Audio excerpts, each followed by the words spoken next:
Every hero has their origin story. Batman, parents, shot in an alleyway. Spider-Man, bitten by a radioactive spider. Thor, carried by Chris Hemsworth. And yes, even Walmart Jesus has an origin story. Now I figured I'd tell this story today because it has been well received every time I've told it on the Discord, and honestly, it's gotta be one of my favorite stories. That's right, we're story time YouTubers now! Me, you know my stories are legit. They're straight fire because I've only got like 2 of them. But this story here, oh, it's a wild ride.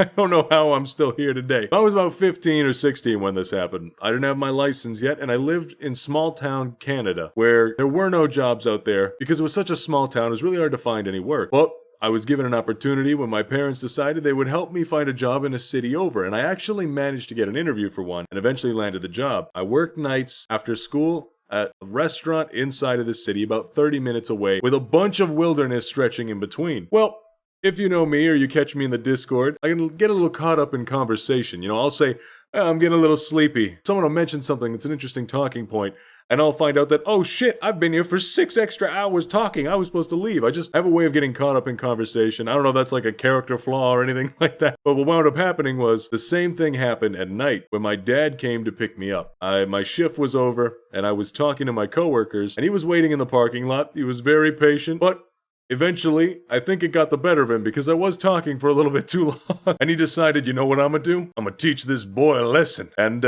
just fucking left me there. I love my dad to death. He's a great guy. He does a lot of good stuff. This one here, this wasn't the play to make, especially when you're dealing with someone who can be as stubborn as I am. If you've seen my challenge videos, you know I will ram my head into a wall, and I am just as foolish in real life. So, after he left, I decided, you know what I'm gonna do? There may be about 6 hours of walking in wilderness between where I'm at and my home. I'm gonna fucking walk it. So I left that restaurant and I walked to the other end of town to just before you exit into all that wilderness and highway. And as I'm going there, this Oldsmobile pulls up. My thinking was that I'm gonna spite him for leaving me for dead and just walk in. I guess maybe he thought, hey, he'll stay at work, he's safe there. Knowing that this is Rylee. We do dumb shit here. Rye's Papa can't pull a trick on Papa Rye. So as I'm walking out of the city, which was a feat in itself, I've already been walking for like an hour or so, and I'm just hitting the outskirts of the city. This Oldsmobile pulls up to me. It's a really old style car, and there's an old man sitting in the front. I can't see what he's wearing at the time, but it's all black, and that's pretty much the gist of what I got from it. And he says to me, "My child, you're one of God's lost children." I'm sitting there and I'm like, the fuck? I just got off of work. He's like talking to me like I'm some sort of like gang criminal or something like that. You know, I'm just like streets, born and raised. And I guess maybe I used to wear that sort of gears, like wearing a hoodie, leather jacket. And I'm walking around at like 1 in the morning. So you know what? I completely get where he's coming from. But little did he know, I was like straight edge as can be. I just wanted to go home and play some video games. Leave me to my 6-hour walk, damn it. But then he says to me, "Do you need a ride?" And I guess I had like a really trusting nature when I was then, because even though there's this like shady guy pulling up at like 1 in the morning inside of a car saying, "Hey, you want to go for a ride?" I was like, "Yeah, sure." I got in and he asked me where I was going, and I told him my hometown and where to go. I got into the back seat. I'm kind of on edge because I'm in like full defensive mode. I don't know this guy. He just offered to pick me up. I have heard some of the horror stories at this point, and then I'm sitting in the back and I had a pocket knife with me. I'm sitting there with my pocket knife in the back and I'm like, oh, come on. If anybody makes a move on me, I'm strapped. I'm ready. They don't know I'm walking like that. And I wasn't going to do anything. Like, I get that that's pretty sketchy, especially if you're the guy driving the car. You're just like, there's a guy in the back. He's got a knife in his pocket. He's just like staring at me. But I was pretty freaked out myself. And I guess being young man, I didn't read the situation well. But as he's driving, this is when it gets really strange. Like, I've seen some weird shit, but this takes the cake here. So as he's driving, all of a sudden, he starts talking more and more about the Lord, and I finally understand what he's wearing.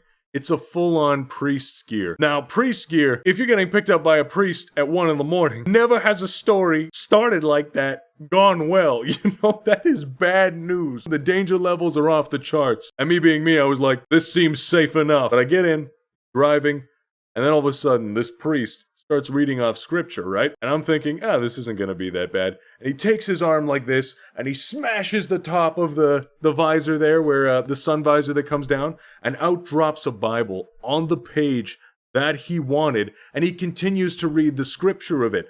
And as he's reading, he's not looking down the road at all.